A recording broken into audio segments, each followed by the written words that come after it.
Celonarang menjadi kesenian rakyat yang sangat populer dan masih sangat diminati rakyat Bali. Celonarang dikenal makhluk jadi-jadian yang sangat menyeramkan, menguasai ilmu liak tingkat tinggi sehingga sangat ditakuti. Lalu, bagaimana sejarahnya?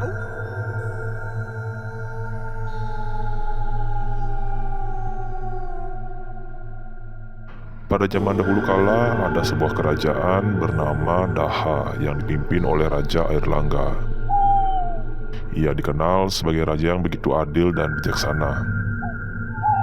Rakyatnya hidup tentram, aman, dan bahagia di bawah kepemimpinannya. Sayangnya, kedamaian tersebut cukup terusik dengan keberadaan seorang wanita parubaya yang menjadi pengikut Betari Durga. Ia tinggal di ujung desa Girah dan tidak segan-segan untuk mencelakai orang lain menggunakan ilmu hitam. Namanya adalah Kirangde, tapi orang-orang menjulukinya sebagai Celonarang.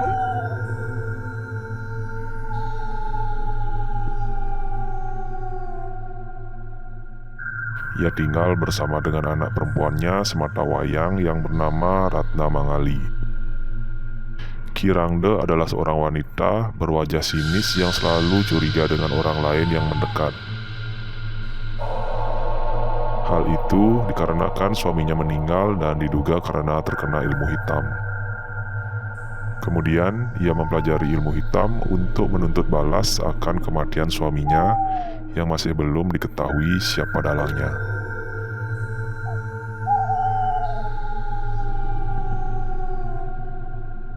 Sementara itu, Ratna Mangali merupakan seorang gadis berparas cantik dan baik. Sayangnya, orang-orang tidak mau mendekat karena takut dengan ibunya.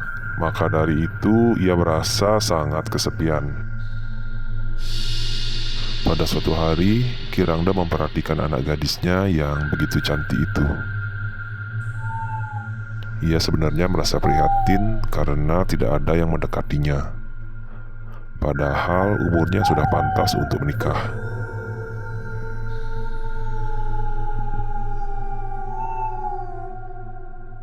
Sebenarnya ada banyak sekali pemuda yang jatuh hati pada Ratna Mangali.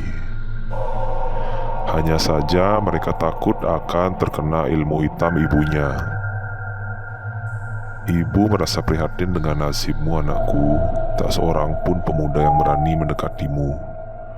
Kalau terus seperti ini, kapan jodohmu akan tiba? Katanya dengan sedih dan penuh penyesalan.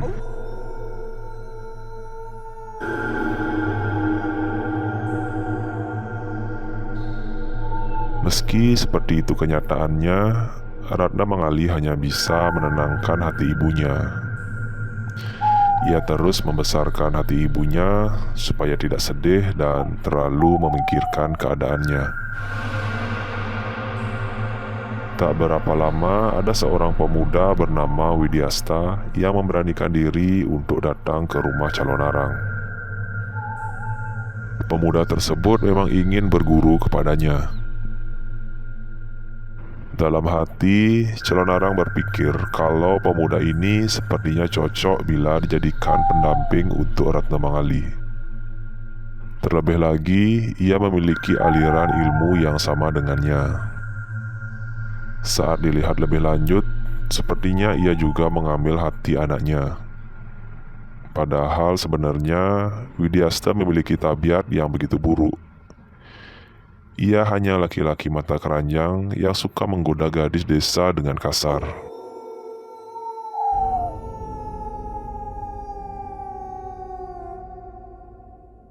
Hingga suatu malam, Widyasta mengganggu seorang gadis dan melakukan hal yang kurang terpuji. Tindakan tersebut tentu saja membuat para pemuda desa marah lalu menghajarnya sampai babak belur tak sadarkan diri. Anehnya, badan yang penuh luka tersebut tiba-tiba kembali seperti semula. Hal itu tentu saja membuat para pemuda menjadi takut lalu memutuskan untuk membuangnya keluar desa.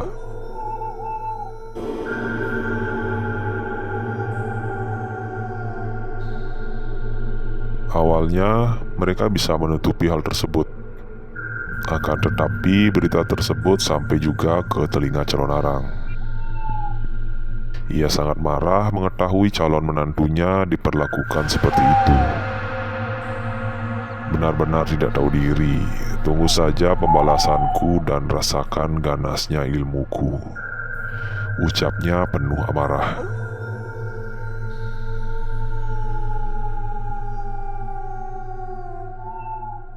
Ia lalu mempersiapkan segala sesuatunya untuk melakukan penyembahan. Ratna Mangali yang mengetahui kejadian sebenarnya berusaha menghentikan sang ibu, tapi usahanya gagal. Ki Rangda kemudian berubah menjadi calon arang yang memiliki tubuh seperti raksasa dan berwajah mengerikan.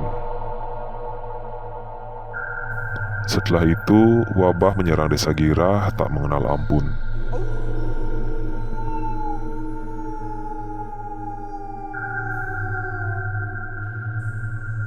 Semua panen menjadi gagal, anak-anak bayi pun banyak yang meninggal secara mendadak.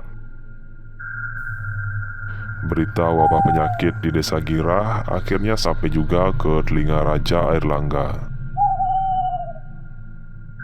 Ia kemudian memutuskan untuk langsung menindaklanjuti hal tersebut setelah mengetahui penyebab yang sebenarnya. Sang raja mengirim pati-pati terbaiknya untuk menyerang Ki Rangda di malam hari. Ia berpikir bahwa wanita tersebut akan lemah ketika sedang tidur. Namun, kejadian yang sebenarnya justru sebaliknya.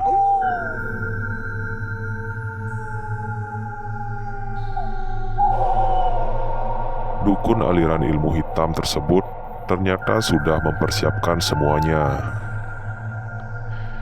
Ia bahkan berhasil memukul mundur para prajurit kerajaan tanpa kesulitan yang berarti. Penyerangan tersebut semakin memicu kemarahannya. Ia lalu mengirim wabah lagi ke banyak desa sehingga keadaan menjadi semakin parah dari sebelumnya. Kejadian tersebut membuat raja menjadi semakin kewalahan. Pasalnya, semakin hari semakin banyak orang yang berjatuhan. Tempat tinggal sementara yang disiapkan sudah semakin penuh dan bahan makanan semakin menipis.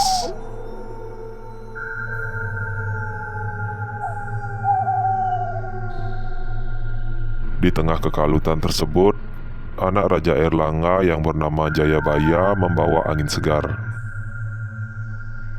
Di perpustakaan kerajaan, ia menemukan sebuah lontar yang di dalamnya tertulis kalau ilmu hitam Ki Rangda hanya bisa dikalahkan oleh seorang pendeta agung bernama Empu Baradah. Tanpa membuang waktu lagi, sang raja kemudian menyuruhnya dan beberapa pate untuk pergi ke Lemah Tulis, tempat di mana Empu Baradah tinggal.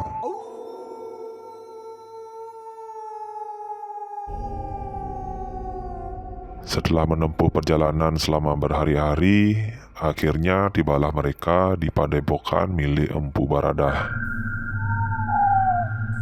Kondisi di Lemah Tulis begitu jauh berbeda dari desa-desa di Kerajaan Daha.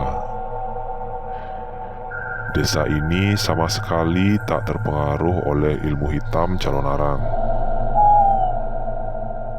Sesampainya di tempat itu, kedatangan rombongan kerajaan diterima baik oleh Empu Baradah. Kemudian Jayabaya menyampaikan maksud kedatangan mereka, yaitu meminta bantuan untuk mengatasi ilmu hitam milik calon arang yang mengacaukan desa-desa.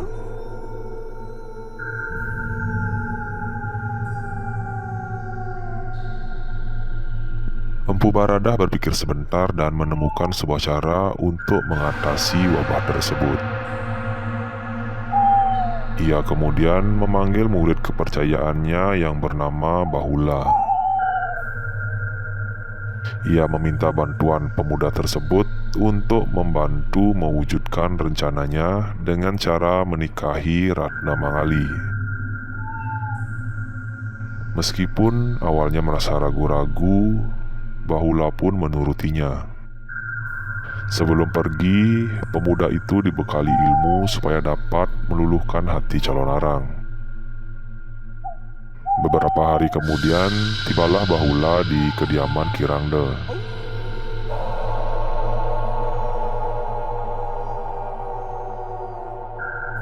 Tanpa basa-basi, ia langsung mengutarakan maksud dan tujuan kedatangannya. Mendengar hal tersebut, calon arang tentu saja sangat gembira.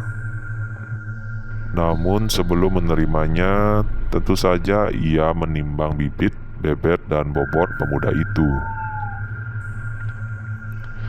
Setelah melalui pertimbangan yang matang, ia kemudian menerimanya sebagai calon menantu.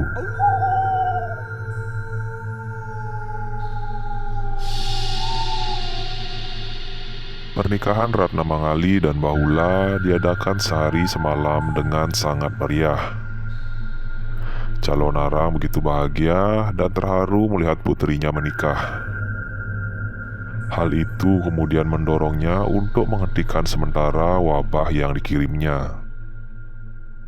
Sementara itu, pasangan yang baru saja menikah tersebut sedang dimabuk cinta. Mereka menghabiskan waktu bersama, berjalan-jalan berdua berkeliling desa. Akan tetapi, melihat keadaan di sekitarnya yang begitu mengerikan, membuat hati Ratna Mangali menjadi sedih. Sang suami hanya bisa menenangkannya.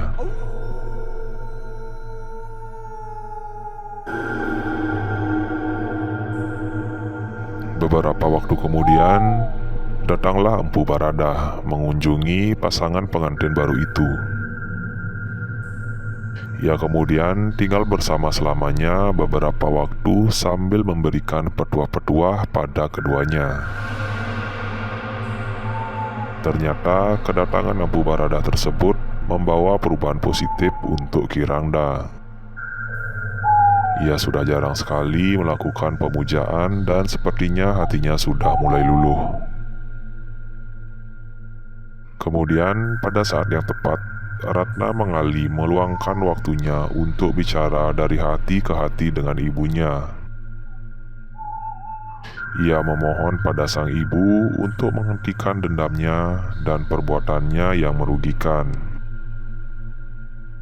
Terlebih lagi, sekarang dirinya sudah menikah dan bahagia sehingga tak ada yang perlu dikhawatirkan lagi.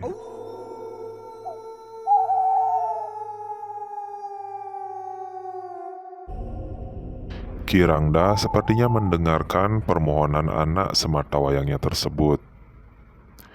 Ia lalu pergi menemui Empu Baradah untuk melakukan penyucian. Mendengar hal tersebut, Ratna Mangali tentu saja merasa begitu bahagia.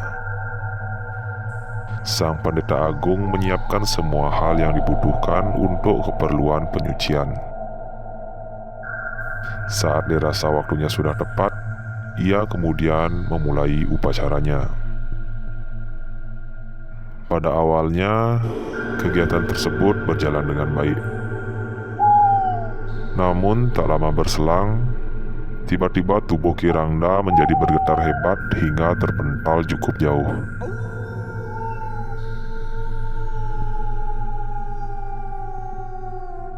Tak disangka, ia kemudian berubah menjadi raksasa calon arang yang begitu mengerikan dan mengeluarkan api. Ternyata roh kekuatan calon arang tidak rela kalau tubuh yang menjadi tempat tinggalnya selama ini disucikan. Perkelahian sengit antara calon arang dan Empu Baradah pun tak bisa dihindari. Raksasa tersebut semakin gencar menyerang saat api yang dikeluarkan tak mampu membakar sang empu.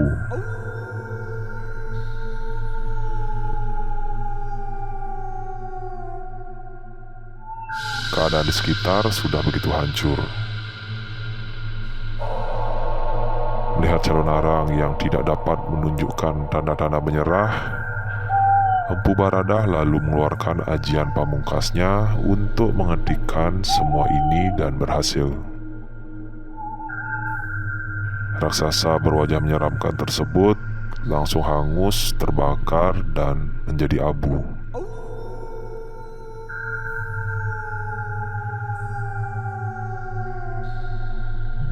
Empu Baradah lalu mengumpulkan abu tersebut dalam sebuah kain putih.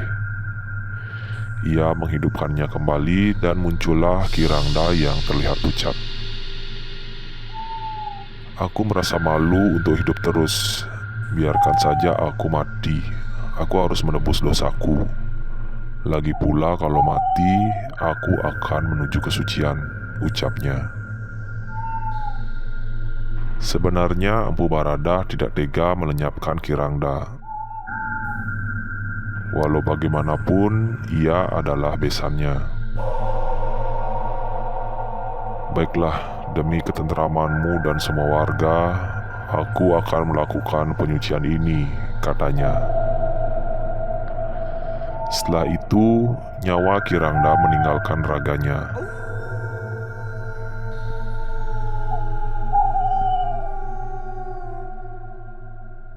Seketika itu juga wabah penyakit hilang. Para warga pun bersukacita dan kerajaan Daha kembali aman serta tentram.